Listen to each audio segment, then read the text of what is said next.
I promised my father that I would go to the ends of the earth to fight Alzheimer's. Not only did I go to the ends of the earth, I ran there.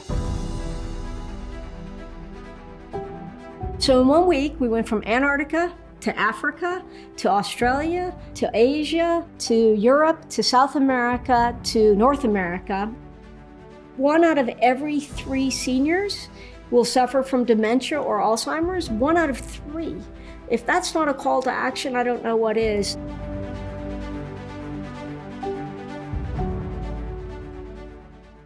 My father he was bigger than life in many respects. He was funny and he was the life of the party and he was very caring. He taught me a great deal about the importance of giving back and about just helping other people. When he was about 70 years old, he was diagnosed with Alzheimer's disease. The toughest thing about Alzheimer's is that you're losing your loved one over and over and over again. There's no playbook on how to navigate that, so I just started running. It helped me mentally sort of deal with my range of emotions. I was certainly not a long-distance runner. In fact, I thought those people were a little insane. And as my father saw me running, even as he was impacted by Alzheimer's, he's like, "What are you doing? Are you going to run a marathon?" I was like, "Sure." And so he helped me sort of plan out my first marathon. And then I was like, if I'm going to run this stupid marathon anyway, let's see if we can't use it to raise money and awareness for Alzheimer's. That's how I began running, and I just really haven't stopped since.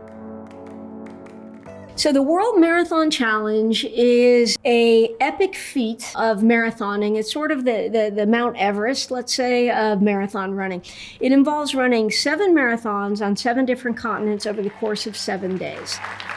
If you can run all 7 marathons on 7 different continents, plus the North Pole Marathon, that's called the Grand Slam.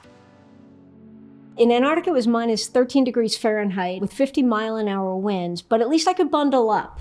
But Brazil was 98 degrees, 100% humidity.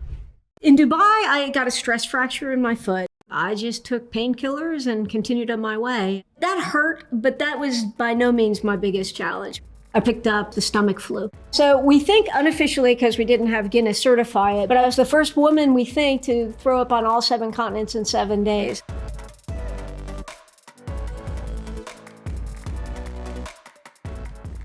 There are 2 voices that you have that come with you on every race. So you have your angel on one shoulder, you have your devil on the other. The angel is your cheerleader. The devil is like, why did you sign up for this? Call an Uber.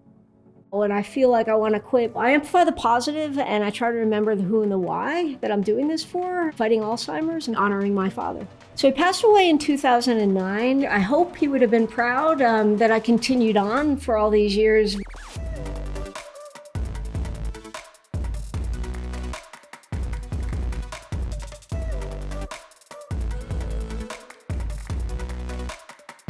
I've received so many messages from people saying, look, you've inspired me to go out there and start running again, to get moving, to do fundraising for causes.